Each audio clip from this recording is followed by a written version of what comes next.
자, 오늘 말씀 같이 보도록 하겠습니다. 말씀은 시편 136편 1절 말씀입니다. 전체를 오늘 다 다룰 건데 이 시간에는 1절만 먼저 같이 읽도록 하겠습니다. 여호와께 감사하라. 그는 선하시며 그 인자하심이 영원함이로다. 한 번 더요. 여호와께 감사하라. 그는 선하시며 그 인자하심이 영원함이로다. 오늘 말씀을 전하기에 앞서서 이제 두 가지 간증을 먼저 드리겠습니다. 첫 번째 간증은 저랑 카카오스토리 친구를 맺으신 어느 집사님께서 어젠가 그제 이렇게 카스에다가 올린 글이 있었더라고요. 워낙 제가 카친이 많아가지고 자주간 꽤 됩니다. 그러다 보니까 제가 지나가면은 그분이 올렸어도 저는 이렇게 발견을 못 하는데 그분께 갑자기 눈에 딱 띄어가지고 봤더니 아주 좋은 내용이 있어서 제가 최은영 목사님한테 보내줬어요. 그랬더니 저보고 목사님이 이거 갖고 설교하면 어떠냐고 막 그러더라고요. 그래서 원래는 계획이 오늘 최은영 목사님인데 바꿨습니다. 실은요 몸이 안 좋아가지고 제가 바꿨습니다. 그 내용에 이런 게 있습니다. 세계적으로 이 문눈병, 한센병 환자의 권위자가 있는데 이름이 폴 브랜드입니다. 브랜드 이름이 뭐라고요? 폴 브랜드. 어렵지 않죠? 자, 이 폴 브랜드 박사가 미국의 남부에 있는 루이지애나주에 있는 그 한센병 재활원의 원장으로 이제 근무하고 있습니다. 인도에서 20년, 또 미국에서 30년, 거의 평생을 한센병 재활을 위해서 헌신한 분입니다. 어느 날 그가 이제 출장차 미국에서 영국을 향했는데 여러 도시들을 다 돌아다니고 마지막 코스로 영국 런던을 기차를 타고 이제 가게 되었습니다. 영국에 도착하고 그날 밤 호텔에서 이제 몸을 다 풀고 짐을 풀고 옷을 갈아입기 시작했습니다. 양말을 한쪽을 벗는 중에 갑자기 느낌이 이상해서 발을 봤더니 발 뒤꿈치가 갑자기 감각이 없는 거예요. 한쪽 발이. 그래서 이분이 갑자기 뜨끔한 생각이 들었습니다. 아무래도 한센병 권위자이다 보니까 감각이 없다는 게 뭔지를 예감할 수가 있죠. 그래서 그는 이제 핀을 가지고 자기 발뒤꿈치 아래를 푹 찔렀습니다. 아픔이 느껴지지 않았습니다. 큰일 났습니다. 한 번 더 눌렀습니다. 피가 나왔습니다. 그래도 고통이 느껴지지 않았습니다. 이분이 갑자기 낙심을 했습니다. 나도 한센병에 걸렸구나. 문둥병에 걸렸구나. 그날 밤 브랜드 박사는 잠을 이루지 못습니다. 가족들 생각이 나고 앞으로 자기의 인생에 대해서 이제 앞으로 이제 격리가 되어서 자신의 그 생이 비참한 말로를 가지고 살아갈 텐데 너무나 두렵고 너무나 갑갑한 마음이 생겼습니다. 밤을 뜬 눈으로 보냈습니다. 고통 중에 보냈습니다. 그리고 여전히 아침은 밝아왔습니다. 브랜드 박사는 밤을 꼬박 세운 그날 아침 자포자기하는 마음으로 한 번 더 혹시나 해서 발등꿈치를 다시 핀으로 눌렀습니다. 갑자기 어떻게 됐을까요? 악! 하고 소리 냈습니다.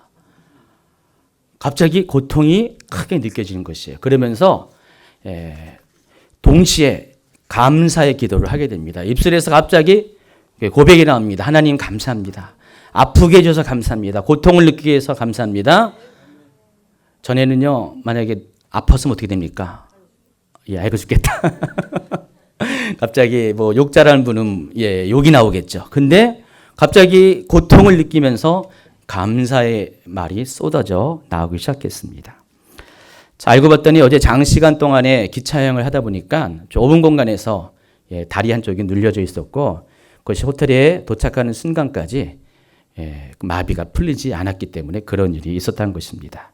자, 중요한 것은 이 일이 있은 후에 이 브랜드 박사의 삶이 바뀌었다는 것입니다.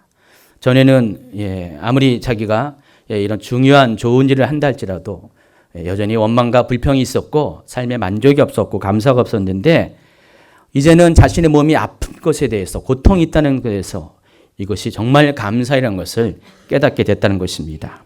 그래서 실수로 손가락을 베어도 감사합니다. 하나님 또 찔려도 감사합니다. 여러 가지 또 상황 가운데 넘어져도 감사하고 넘어져서 다리가 삐끗해도 감사하고 어떠한 고통이 온다 할지라도 그 고통 자체에 대해서 자기가 살아있음을 느끼면서 감사하는 평생을 살았다고 합니다. 무슨 브랜드라고요? 폴 브랜드. 기억하시기 바랍니다. 이번엔 제 간증입니다. 제가 실은 작년 여름 무렵부터 어깨가 좀 아팠습니다. 50견이라고 하는데 실은 10여 년 전에 제가 40견이 있었어요. 그때는 왼쪽이었습니다. 왼쪽이 여러분 아시죠? 잠도 못 잡니다. 뭐 자다가 그냥 이 한번 꺾여지면은 이게 회복이 안 돼가지고 그냥 아주 괴롭습니다. 그때도 한 1년 가까이를 아팠는데 그때는 정말 이렇게 병원도 갈 엄두를 못 냈어요. 그냥 조금씩 갔는데 가서 응급조치 정도밖에 못 했는데 하나님 감사하게도 어떤 치유 집회 때 낫게 해주셨어요. 근데 이번에는 하나님이 안 낫게 하시더라고요. 믿음이 없어서인지 하나님의 뜻이 있는지 고통도 하나님의 뜻이 있으니까 한 6개월 가까이 작년 여름부터 지금까지 아파왔습니다. 요즘 제가 축도를 어떻게 하는지 아세요? 이렇게 합니다. 제가 크게 못하니까 아무래도 축복이 덜한 것 같아요. 그렇죠? 아니에요? 사실 요만큼밖에 못합니다. 죄송합니다. 이해해 주기 바랍니다. 어깨 때문에 그런 겁니다.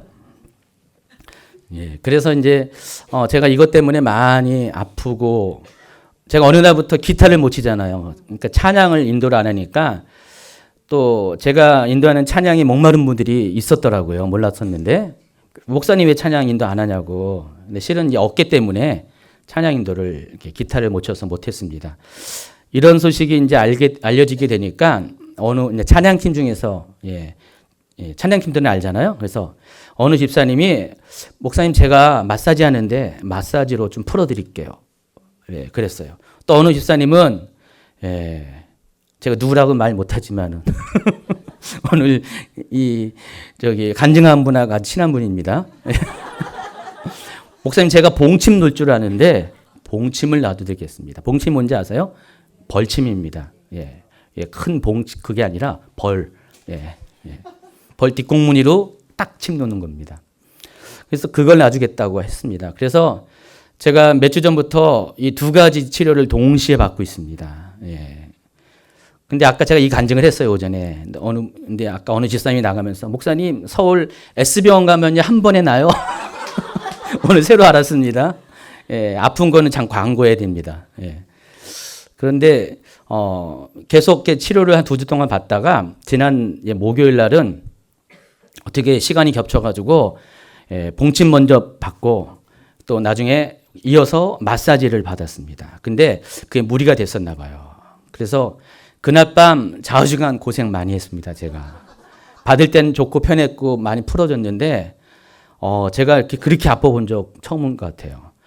하여간 몸이 그냥 부실부실 떨리기 시작해가지고 힘이 막 빠지고 막 몸살이 오는데 그 다음 날 또 엔타임 강의에서 어떻게 됩니까? 할 건 해야 돼서 꾹꾹 참으면서 책상에서 이제 원고로 대충 마감을 하고 이제 마감을 딱 끝나니까 그때부터는 이제 이 온몸이 이제 제어가 안 되는 거예요. 그래서 이불에다가 전기요를 켜고 핫팩까지 켜고 내가 하도 추워하니까 채원 형이 양말까지 신겨주고 채원 형사님 조끼도 입고 해가지고 이불 속에 들어갔습니다.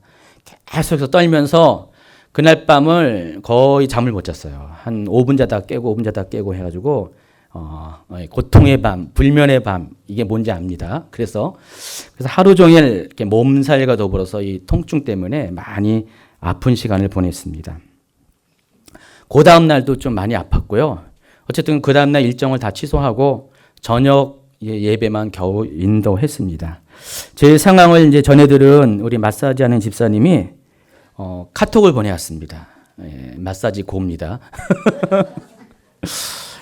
목사님 어제 많이 아프셨다면서요 하면서 아마도 이제 봉침하고 마사지를 한꺼번에 무리하게 받아서 그런 것 같습니다. 유유 해놓고 이렇게 또 본인이 이제 조사한 내용을 쫙 적어 오셨어요. 우리 몸은 기존의 균형이 깨지면 다시 올바른 균형을 잡기 위해서 면역 반응으로 몸살이 난다고 합니다. 온몸이 쑤시고 아플 때는 항바이러스체인 인터페론을 만드는 작용이고, 열이 나는 것은 열에 약한 바이러스를 죽이기 위한 것이며, 콧물, 가래, 기침, 땀은 몸속의 독소와 노폐물 바이러스를 내보내는 작용이라고 합니다. 그렇답니까? 예. 그렇기 때문에 몸이 아플 때는, 이런 감기 증상이 있을 때는 약을 먹지 말라는 거예요. 약을 먹는 그 순간에 신체 스스로가 복구작용을 멈춘다고 합니다. 약이 들어오니까 내가 할 일은 이제 필요 없다 해서 더 이상 일을 안 한다고 합니다. 그래서 아스피린을 먹으면은 통증은 없어지지만은 그만큼 병은 오래 간다. 예. 그렇게 얘기하더라고요. 그러면서 저보고 따뜻한 생수에다가 레몬 한 즙을 넣고 꿀을 집어넣어서 따뜻하게 마시고 복부 또 장 마사지를 해가지고 스트레스를 날려버리시고 그냥 편하게 지내십시오. 날려보낼 수가 있어야죠. 계속 아프고 간질거리는데. 예. 어쨌든 며칠 동안 이렇게 힘든 시간을 보내면서 정말 몸이 많이 나아졌고요. 어쨌든 고통을 이렇게 통과하고 나니까 어깨도 그렇고 다른 것도 여전히 이전보다도 훨씬 좋아진 것을 이제 느끼게 됐습니다. 제가 이 두 가지 감정을 통해서 깨달은 것이 있습니다. 인생의 고통은 단지 고통으로 끝나는 것이 아니라는 것입니다. 여러분 여러 가지 고통을 당해 본 분은 많이 이렇게 여기도 뭐 이렇게 있잖아요. 이렇게 많이 육체적인 고통도 있고 여러 가지 힘든 고통을 보낸 분들이 많이 있는데 그 고통은 고통으로 끝나는 것이 아니라는 것입니다. 자, 고통에는 반드시 답이 있다는 것입니다. 원인이 있으면은 결과가 있듯이 고통에는 답이 있는데 세상 사람들은 그 고통의 답을 뭐 저주로 찾을 수 있고 힘듦의 삶의 낭망으로 찾을 수 있는데 믿음 안에서의 고통의 답은 뭘까요? 바로 하나님의 축복이라는 것입니다. 하나님 우리에게 고통을 주신 이유가 우리에게 축복을 하시기 위해서 고통을 주신다는 것입니다. 그러나 전제가 있습니다. 우리가 그 고통을 축복으로 바꾸기 위해서는, 축복이라는 결과를 가져오기 위해서는 원망하지 말아야 되고 불평하지 말아야 되고 오히려 감사로 그것을 받아들이라는 것입니다. 이 자리에도 고통 중에 있는 분이 있죠. 육체가 아픈 분이 있고 마음이 상한 분이 있고 아마 직장도 잃은 분도 있고요. 살 곳도 마땅치 못한 분, 여러 가지 아픈 상황 가운데 있는 분이 있습니다. 또 수험생 있었죠. 시험 다 떨어진 학생도 있을 것이고 여러 가지 자기만의 어떤 고통들을 다 갖고 있을 것입니다. 그런데 그 고통 가운데 여러분 원망하지 마시고요. 불평하지 마시고 첫 번째는 그 고통을 느낄 수 있다는 것에 대해서 감사하시기 바랍니다. 아까 무슨 브랜드요? 폴 브랜드 박사. 고통을 느꼈을 때, 평소에 느낄 때는 그것이 감사인지 몰랐는데 자기가 한센병 환자로 의심되는 상황 가운데 전환돼서 그 고통을 느끼게 될 때, 고통을 느낀다는 것 자체가 감사하는 것이라 새삼 발견했다고 합니다. 여러분, 고통이라는 것은 여러분이 살아있다는 증거입니다. 여러분이 건강하다는 증거입니다. 건강하지 못한 사람은 고통도 느끼지 못한다는 것입니다. 그리고 또 하나님께서 고통을 주신 이유에 대해서 여러분이 아셔야 됩니다. 하나님 여러분 고통을 주신 이유는 여러 가지 면에서 여러분의 면역력을 높여주기 위한 것입니다. 물론 우리가 고통이 있을 때 약으로 처방받을 수가 있어요. 그러나 약보다 더 중요한 것은 여러분이 그것을 스스로 이겨내야 된다는 것입니다. 여러분, 하나님께서 여러분에게 고통을 통해서 여러분에게 면역력을 높여주시는 몇 가지가 있는데 먼저는 죄에 대한 면역력입니다. 여러분이 고통이 없으면은 이 고통을 경험하지 못하면은 죄에 대해서 느끼지도 못할 뿐더러 죄를 이길 수 있는 면역력을 가질 수가 없다는 것입니다. 또 여러분 안에 있는 욕심도 발견하지 못합니다. 고통을 통해서 환난을 통해서 내 자신을 발견합니다. 내가 욕심이 있었구나. 내가 거짓이 있었구나. 이런 것들을 발견하게 된다는 것입니다. 많은 사람들이 역경을 통해서 자기 자신을 보게 됩니다. 환난을 통해서 자신의 실체를 보면서 비로소 그때야 비로소 내 자신의 모습을 발견하고 고통 중에 감사로 바뀌는 삶을 살게 된다는 것입니다. 어쨌든 이 고통이라는 것은 하나님께서 우리를 잘되게 하기 위해서 전초의 단계로 우리에게 주시는 그런 축복이라는 것을 여러분 기억하기 바랍니다. 만약 고통의 원인이 하나님부터 왔다면은 우리가 그 고통을 이겨낸다면 반드시 상급이 있다는 것을 기억하시기 바랍니다. 야고보서 1장 12절입니다. 시험을 찾는 자는 복이 있나니 이는 시련을 견디는 자가 주께서 자기를 사랑하는 자들에게 약속하신 생명의 면류관을 얻을 것이기 때문이라. 여러분, 생명의 면류관 아무에게나 얻어진 것이 아니라 고통을 참아낸 자, 시련을 통과한 자만이 생명의 면류관을 얻습니다. 여러분, 경기하는 자가 목적이 뭡니까? 목표가 우승해서 면류관을 얻는 것이죠. 그러나 그것을 위해서는 훈련을 받아야 됩니다. 고된 고난의 시간을 통과한 자만이 그 실력을 배양해서 마침내 승리할 수 있는 자가 된다는 것입니다. 하나님은 여러분의 인생을 경기하는 자로 여러분을 보냈습니다. 그래서 여러분이 경기하기 전에 반드시 여러분이 훈련을 받아야 되는데 그 훈련 가운데는 고통이 필수적으로 따라야 한다는 것입니다. 자, 이와 같이 고통에는 하나님의 놀라운 뜻이 담겨 있습니다. 그래서 고통의 또 다른 면은 하나님의 은혜와 긍휼이라는 것입니다. 하나님이 여러분에게 은혜를 주시기 때문에, 여러분을 사랑하시기 때문에, 여러분을 긍휼히 여기기 때문에 하나님은 그 사랑 때문에 여러분에게 고통을 허락을 하신다는 것입니다.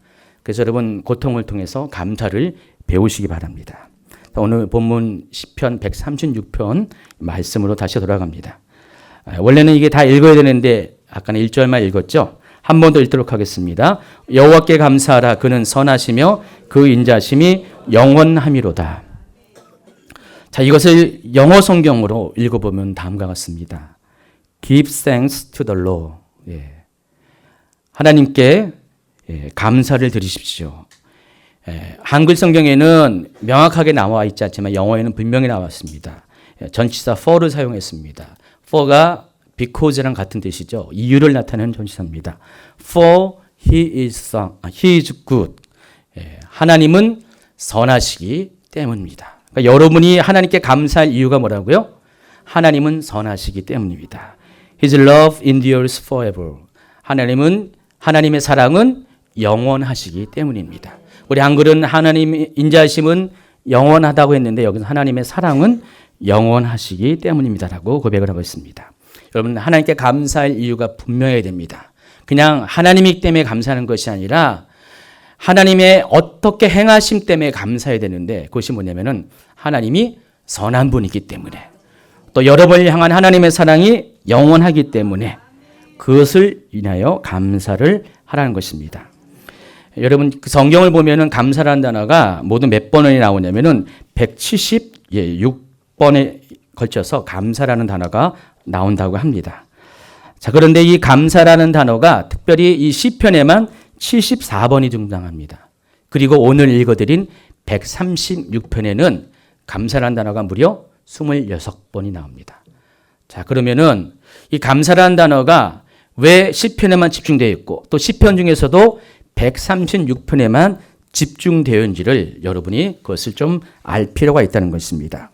자, 오늘 이 136편, 시편 136편의 배경은 어떤 것이냐면은 이스라엘 백성이 광야 생활 가운데 경험했던 것을 기록하는 것입니다. 이스라엘 백성이 광야 40년 동안에 당한 이 고난의 고통의 시즌 가운데 그 상황 가운데서 만난 하나님을 감사로 고백하는 내용이 136편에 실려져 있다는 것입니다. 이스라엘 백성이 이스라엘 탈출할 때, 이집트를 탈출할 때 어떻게 했습니까? 순순히 나올 수 있었습니까? 아니죠. 처음부터 힘들었습니다. 이집트 왕 파라오가 번번이 강팍하게 반응했습니다. 하나님께서 많은 재앙들을 이집트에 보냈지만은 9가지의 재앙이 있을 동안에도 계속해서 파라오는 강팍하게 반응했고 이스라엘 백성을 보내주지 않았습니다. 이럴 때마다 어떻게 했습니까? 이스라엘 백성이 어떻게 했습니까? 하나님을 원망했습니다. 모세를 원망했습니다. 그렇지만 결국 하나님이 10번째 재앙, 장자의 죽음이라는 재앙을 보내줬을 때 파라오는 강팍함을 버리고 이스라엘 백성을 내보내게 됐습니다. 자, 그 이야기를 노래한 것이 오늘 136편의 10절에 있습니다. 한번 읽어볼까요? 애굽의 장자를 치신 이에게 감사하라. 그 인자심이 영원함이로다. 자, 이번에는 홍해가 앞을 가로막습니다. 뒤에는 이스라엘 쫓는 이집트의 군대들이 뒤를 막고 있었고 앞에는 홍해가 있었습니다. 바야흐로 진퇴양난의 상황 가운데 놓이게 됐습니다. 이때도 역시 이스라엘 백성은 어떻게 했습니까? 원망했습니다. 하나님을 원망하고 모세를 원망했습니다. 출애굽기 14장 11절에 이런 말씀이 있습니다. 또 그들이 또 모세에게 이르되 애굽에 매장지가 없어서 당신이 우리를 이끌어내어 이 광야에서 죽게 하느냐 어찌하여 당신이 우리를 애굽에서 이끌어내어 우리에게 이같이 하느냐. 여지껏 하나님께서 행하신 놀라운 일들을 다 경험했음에도 불구하고 또다시 닥친 이 고통 앞에 고난 앞에 이스라엘 백성은 하나님을 원망하고 모세를 원망했습니다. 그러나 이때에도 역시 하나님은 기적을 행하십니다. 바닷물을 가르셨고 백성들을 건너가셨습니다. 그리고 뒤따르는 이집트 군대들을 모두 몰살시키는 놀라운 일들을 행하십니다. 자, 이것을 기록한 것이 시편 136편 13, 14, 15, 16절입니다. 같이 읽도록 하겠습니다. 홍해를 가르신 이에게 감사하라. 그 인자심이 영원함이로다. 이스라엘을 그 가운데로 통과하신 이에게 감사하라. 그 인자심이 영원함이로다. 바로와 그의 군대를 홍해에 엎드러뜨리신 이에게 감사하라. 그 인자심이 영원함이로다. 그의 백성을 인도하여 광야를 통과하게 하신 이에게 감사하라. 그 인자심이 영원함이로다. 계속해서 읽어드립니다. 17절입니다. 큰 왕들을 치신 이에게 감사하라. 그 인자심이 영원함이로다. 유명한 왕들을 죽이신 이에게 감사하라. 그 인자심이 영원함이로다. 아모리인의 왕 시온을 죽이신 이에게 감사하라. 그 인자심이 영원함이로다. 바산왕 옥을 죽이신 이에게 감사하라. 그 인자심이 영원함이로다. 자, 이스라엘 백성이 홍해를 건너 나왔습니다. 그렇지만 여전히 그들을 맞이한 것은 고난과 고통의 그런 땅, 그런 사람들이 대적이었습니다. 그래서 그들은 이집트에서는 아직 군사도 아니었고 그냥 아무런 준비되지 않은 평범한 사람이었지만은 나가자마자 광야 가운데 그들이 경험한 것은 광야 가운데서 잘 훈련된 군사로 훈련된 이방 민족으로부터의 그런 공격이었습니다. 속절없이 당할 수밖에 없는 상황 가운데서 하나님 어떻게 했습니까? 번번이 기적과 같은 승리를 주었습니다. 그들이 대적 앞에 섰을 때는 두려움이 있었고 원망과 불평을 할 수밖에 없었지만은 그러나 그럼에도 불구하고 하나님 어떻게 했습니까? 그들에게 마침내 승리를 주셨다는 것입니다. 그래서 이 고백은 바로 그러한 하나님의 행하심에 대한 감사의 고백인 것입니다. 계속해서 21절, 22절 그들의 땅을 기업으로 주신 이에게 감사하라. 그 인자심이 영원함이로다. 그 종 이스라엘에게 기업으로 주신 이에게 감사하라. 그 인자심이 영원함이로다. 우리를 비천한 가운데서도 기억해 주신 이에게 감사하라. 그 인자심이 영원함이로다. 우리를 우리의 대적에게서 건지신 이에게 감사하라. 그 인자심이 영원함이로다. 모든 육체에게 먹을 것을 주신 이에게 감사하라. 그 인자심이 영원함이로다. 하늘의 하나님께 감사하라. 그 인자심이 영원함이로다. 우리가 이 시편의 고백들을 보면서 놀라운 것을 발견합니다. 정말 안 되고 힘들고 어렵고 절망의 상황이었지만은 그럼에도 불구하고 이 사람들은 이 고난의 이 시즌을 어떻게 극복했습니까? 감사로 극복을 했습니다. 물론 고린도서 10장에 보면은요, 이런 이야기가 있습니다. 이스라엘 백성이 광야 가운데 엎드러진 것에 대해서 죽임을 당한 것에 대해서 그것이 말세를 만난 우리에게 거울이 되었다, 본보기가 되었다 하면서 4가지 악을 그들이 행했다고 했습니다. 우상 숭배와 음행, 또 원망과 또 하나님을 시험하는 이 4가지 죄로 인해서 하나님께서 이스라엘로 하여금 광야에서 전부 다 죽임을 당하게 했습니다. 그것이 우리에게 본보기에 대해서 우리로 하여금 그렇게 살지 말라. 우리가 그렇게 하나님께서 우리를 훈련하는 광야 시간 가운데 그렇게 하나님을 원망하지 말고 불평하지 말고 하나님을 시험하지 말고 우상 숭배하지 말고 음행하지 말라라는 그런 메시지로 그 본보기로 이스라엘 백성의 실패를 주었다고 합니다. 그러나 모든 이스라엘 백성이 실패한 것은 아닙니다. 그들 대부분은 실패할지 몰라도 여호수아와 갈렙과 같은 일부의 사람들은 실패하지 않고 승리를 했다는 것입니다. 그들은 원망하지 않았고 불평하지 않았고 오히려 뭘 했습니까? 하나님께 감사로 반응했다는 것입니다. 오늘 136편의 고백은 누구의 고백입니까? 실패자의 고백이 아니라 원망한 사람의 고백이 아니라 불평한 자의 고백이 아니라 하나님을 시험한 자의 고백이 아니라 그런 상황 가운데 하나님께 감사한 자의 고백이라는 것입니다. 승리자의 고백이라는 것입니다. 어쨌든 하나님은 가장 힘들고 어려운 시즌 가운데 오히려 감사를 통해서 그 고통을 넘어서 오히려 축복의 땅으로 인도하신 이 좋은 본보기를 통해서 우리에게 어떠한 삶을 살 것을 오늘 시편 136편을 통해서 말씀하고 계십니다. 자, 이들이 감사로 반응했다 그랬습니다. 왜 그랬는지 아십니까? 하나님에 대해서 너무나 잘 이해했기 때문에 그렇습니다. 하나님이 고통을 주신 이유에 대해서 충분히 이해했고 하나님께서 고통을 통해서 우리에게 궁극적으로 주신 것이 바로 가나안 땅의 축복이라는 것을 이 백성들은 충분히 이해했기 때문에 하나님께 감사할 수 있었다는 것입니다. 그래서 하나님이 지금 너무나 힘든 상황을 우리에게 허락하셨지만은 그들은 이렇게 고백할 수 있었습니다. 하나님은 선하십니다. 하나님은 공의로우십니다. 하나님의 행하신 것들은 진실하시고 틀림이 없으시고 결국은 우리 모두를 나를 위한 것입니다. 이런 고백을 할 수가 있었다는 것입니다. 그렇기 때문에 하나님께 감사할 수가 있다는 것입니다. 만약에 여러분 입술 가운데 하나님은 선하십니다. 나는 그 마음의 고백을 할 수 없다면은 여러분 감사를 할 수가 없어요. 여러분 목사님들이 시험을 당할 때 감사하시오, 감사하시오. 아무리 말을 한데도 여러분의 중심에서 정말 감사가 나오지 않는다면은 아무리 입술로 말을 한다 할지라도 진정한 감사로 하나님께 드려지지 않습니다. 여러분이 삶 가운데 입술을 많이 고백을 했는데 하나님, 목사님 왜 내 삶은 나아지지 않고 내 삶의 고통은 여전히 끊이지 않고 존재합니까? 라고 여러분 저에게 질문한다면은 여러분에게 제가 답을 주고 있습니다. 정말 여러분이 중심으로, 진심으로 하나님의 선하심을 인정했는가? 하나님의 공의로우심을 여러분이 인정했는가를 한번 점검하시기 바랍니다. 때로는요, 여러분의 사는 데에서 하나님의 축복이 임할 수가 있어요. 그러나 여러분이 죽고 나서 여러분 후대에 비로소 이 축복이 성취될 수도 있습니다. 그러나 그럼에도 불구하고 어느 때에 이루어지기까지 여러분은 정말로 하나님께서는 마침내 끝까지 우리에게 고통 끝에 축복을 주신다는 것에 대해서 여러분이 믿음으로 믿고 그것을 신뢰하고 하나님은 선하십니다. 하나님은 공의로우십니다. 하나님은 진실하십니다. 라고 고백을 할 수 있다면은 하나님은 그 고백을 통해서 여러분 가운데 역사를 하신다는 것입니다.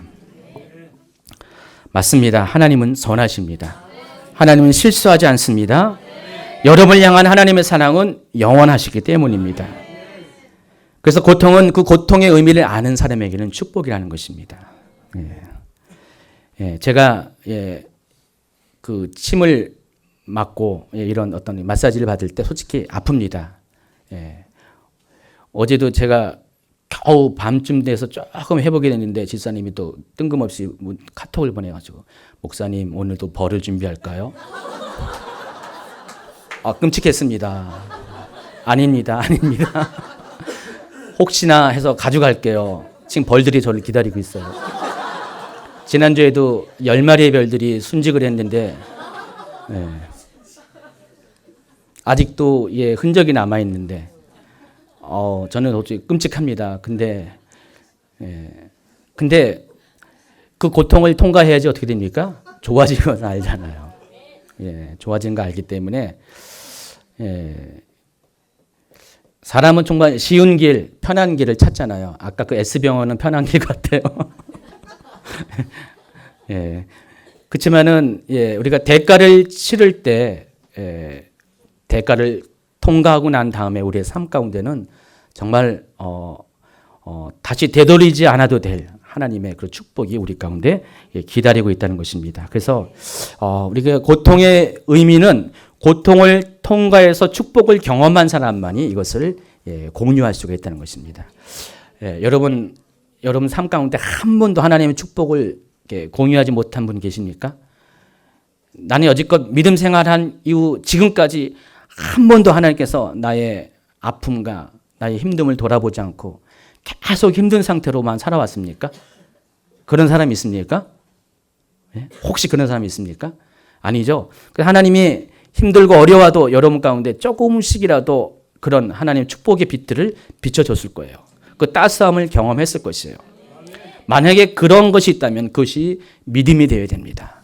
그리고 그 믿음을 가지고 여러분이 당하는 이 현재도 당하는 이 힘든 상황 가운데서 그럼에도 불구하고 내가 힘들어도 하나님은 선하십니다라고 여러분의 의지와 또 여러분의 마음을 가지고 계속해서 고백을 하시라는 것입니다. 그냥 입술의 고백이 아니라 여러분의 중심에 고백을 가지고 하나님의 선하심을 인정해 보세요. 그럼 하나님은 마침내 반드시 필연적으로 운명적으로 하나님은 여러분의 모든 고통 너머에서 반드시 축복을 허락한다는 것입니다. 그러나 불신한 사람들, 하나님을 원망하는 사람들은, 하나님을 신뢰하는 사람들은 불평으로 반응할 것이고요. 그런 사람들은 결국은 하나님이 그들을 위해서 예비해뒀던 축복을 성취하지 못한다는 것입니다. 그래서 우리가 어차피 우리 인생 가운데 고통을 피할 수가 없다면은 여러분 고통을 즐기는 자가 되시기 바랍니다. 고통을 어떻게 즐깁니까? 즐길 수가 없잖아요. 즐긴 자체가 이상한 이야기잖아요. 그러나 여러분이 감사할 때 그 고통을 즐길 수가 있다는 것입니다. 왜냐하면 감사를 하면은 그 너머에 이어지는 하나님의 축복이 기다리고 있다는 것을 알고 있기 때문에 그것이 가능하다는 것입니다. 오늘 시편 136편에 보면 똑같이 하나님께 여호와께 감사하라 하면서 그는 선하시고 그 인자심이 영원하기 때문입니다. 동일한 고백을 똑같이 하잖아요.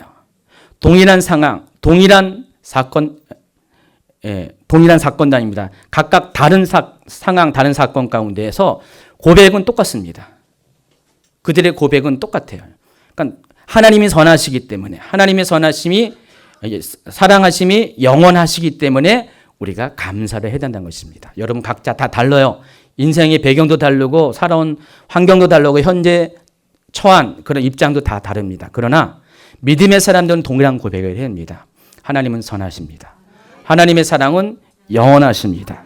이 고백을 하면은 여러분 모두에게 동일한 그런 하나님을 경험하게 되고 동일한 하나님의 축복을 경험할 수가 있다는 것입니다.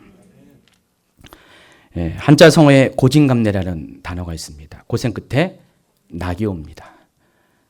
하나님을 모르는 사람들이 삶의 경험을 통해서 고백한 것입니다. 하나님을 모르는 사람도 이같이 압니다. 진리이기 때문에 고생을 통과하면은 낙이 옵니다. 영적인 것도 똑같습니다. 하나님의 방식도 똑같습니다. 우리가 고통을 잘 참아내고 나면은 반드시 하나님의 축복은 임한다는 것입니다. 오늘 성경의 가르침을 못 믿는 사람이 혹시 있을지도 모릅니다. 그러나 세상의 법칙도 똑같은 이야기를 하고 있음을 기억하시기 바랍니다. 이것은 진리이기 때문에 그렇습니다. 그래서 이야기면 여러분의 삶 가운데 고난이 닥칠 때, 고통이 닥칠 때 어떻게 대처하는 것에 대한 분명한 입장을 정리하기 바랍니다. 오늘 성경이 여러분에게 거울로 보여준, 본보기로 보여준 것은 두 가지의 길이 있다는 것입니다. 고통이 왔을 때 어떤 사람은 원망하고 불평합니다. 어떤 사람은 감사로 반응합니다. 그러나 두 길이 어떻게 됩니까? 원망하고 불평한 사람들은 광야 가운데서 엎드려서 죽게 됩니다. 하나님의 그들을 위해서 예비된 축복을 받지 못합니다. 그러나 감사로 반응한 사람은 마침내 가나안 땅에 들어가는 영광을, 멸관을 얻게 된다는 것입니다. 오늘 이후로 여러분 속에 그러므로 감사하십시오. 하나님은 선하십니다라는 고백을 하십시오. 하나님의 사랑은 영원합니다. 다른 사람이 아니라 나를 향한 하나님의 사랑은 지금부터 영원합니다라는 고백을 하는 여러분 되길 바랍니다. 저 오늘 찬양을 하면서 우리가 이 고백을 하나님께 올려드립니다. 날 구원하신 주 감사. 한번 이 찬양하면서 하나님께서 여러분에게 정말 이 고통 가운데서도 고난 가운데서도 어떻게 여러분을 사랑해 주는가, 여러분을 향한 그 계획들을 하나님 스스로 거두지 아니하시고 지금까지 그 계획들을 이루어 주시기 위해서 하나님은 열심히 일하시는 것을 생각하시기 바랍니다. 고통은 언젠가 끝납니다. 이 고난은 언젠가 멈춥니다. 여러분이 감사로 반응하는 믿음의 사람이 될 때 이 고난은 바로 그때 멈추게 됩니다. 하나님, 내가 정말 감사로 하나님께 반응하길 원합니다. 날 구원하신 것도 감사하고 나에게 행하신 모든 것도 감사하고 내 삶의 모든 고난도 감사하고 모든 것을 감사하는 자가 되길 원합니다.